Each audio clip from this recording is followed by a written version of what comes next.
Welcome to PD on the Go, the podcast that delivers bite-sized learning on communication, collaboration, and facilitation for busy teacher leaders.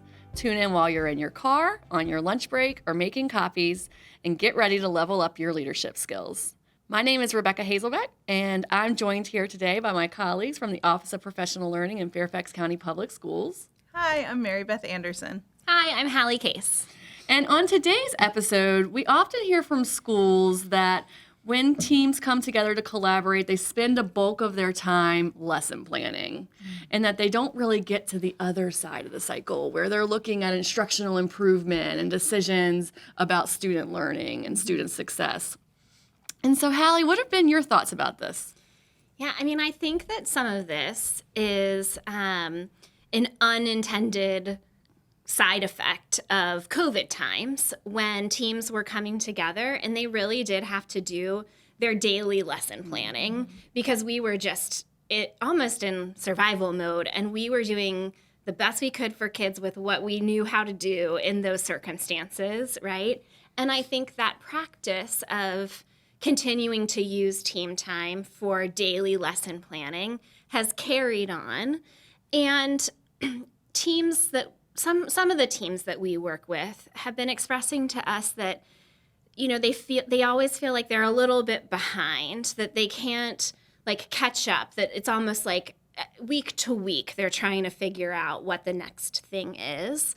And so we kind of thought we could talk today about what are some things you could do in your team meeting that's maybe not lesson planning, but would make lesson planning easier when you go back to your classroom on your own and you're making those decisions.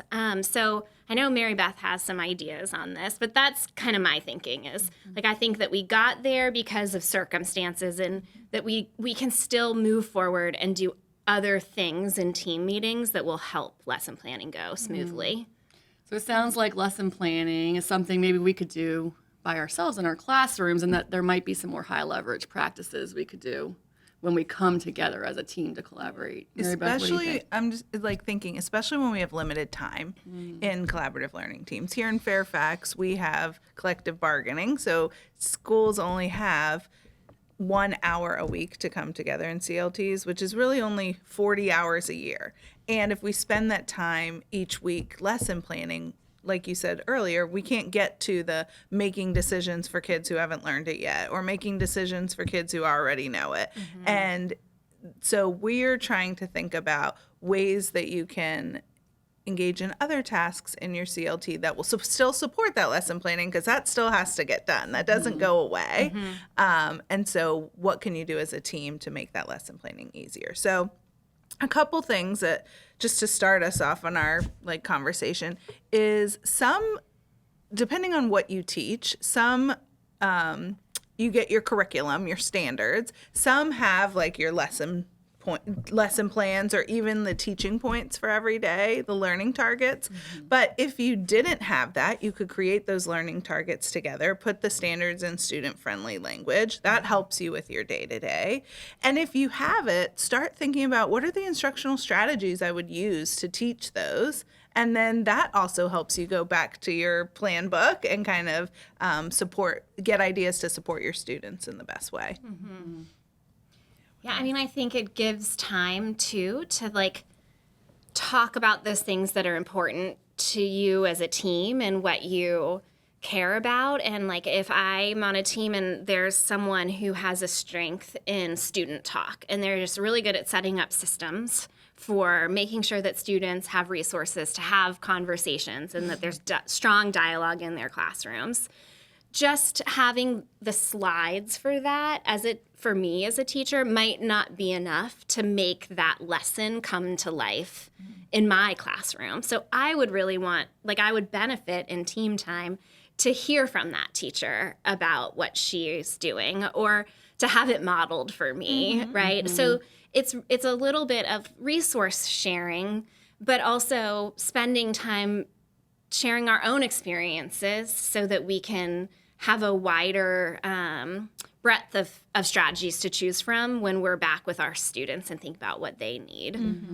So talking about learning targets and being crystal clear about what it is the students have to know and be able to do after that lesson, so that teachers are able to go back and lesson plan at the appropriate level of rigor as well, right? And then also thinking about how we can learn from each other when we come together as well. What things worked for your kids? What barriers did your students face? How can we remove those barriers?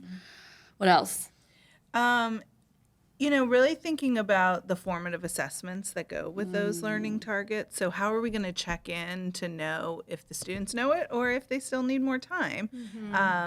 And we can create some of those formative assessments together. We can have some time to figure out when we will do that, so that when we come back together, we can look at that data or look at the student work. So making some of those decisions can help us with our planning as well. Mary Beth, you nailed it there. I think that looking at the student work is critical. Looking at the student thinking, seeing what the misconceptions are, having those conversations are some of the most powerful things we can do And that helps when you we with come your together. plans, And that too. helps with your plans, because you're able to see, well, maybe I need a small group for this group who had this little misconception. And then they'll be fine. They'll be able to show me that they can do it. What else, Hallie? Well, I just think, when I think about, we had a podcast episode a couple weeks ago on the difference between cooperation and collaboration. And, teachers, they have that 1 hour a week, and that's for a reason. Like, they need protected time so that they can be doing some of that independent work. Like, they're experts at what they do. And so if there's strong collaboration where we have to make these decisions together, because I'm going to be a stronger teacher because we're talking about these things. We're talking about data. I'm learning from you about your strategies. We're deciding together what it means, what the rigor level of this standard is, so that it's the same in all of our classrooms and our kids are getting, the same level of understanding. So I think those things are so important that it's better to do them collectively, because teachers can lesson plan, right? Like that's what they do. They're experts at that. And so they can build that knowledge together and then go do the lesson planning, and they'll whip it out together really quickly. And it really supports all the teachers around the table, whether I'm a veteran teacher or a brand new teacher or someone who's a career switcher. So really spending the time learning the content together and sharing those strategies and watching each other and having the time to ask questions so that you can take it back and apply it for the students in your class. I think we're not saying that it's bad to be lesson planning in team meetings, right? It's just sort of where balance maybe was lost in the past, like what could be some reasons and some easy entry points to start to bring some balance back in if you find yourself in a situation where you're like, oh, I do feel like I'm a little behind, and that it would be helpful to have some big picture conversations. Yeah, because I do feel like teachers want to know that they're making an impact on kids, and that's where those conversations can happen, is in the CT.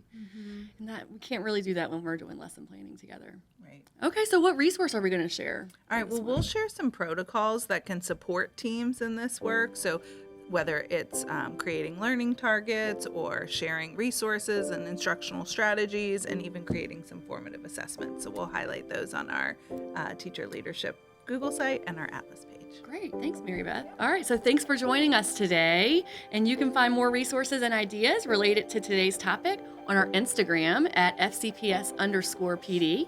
And please join us next week for more PD on the Go. Thank you.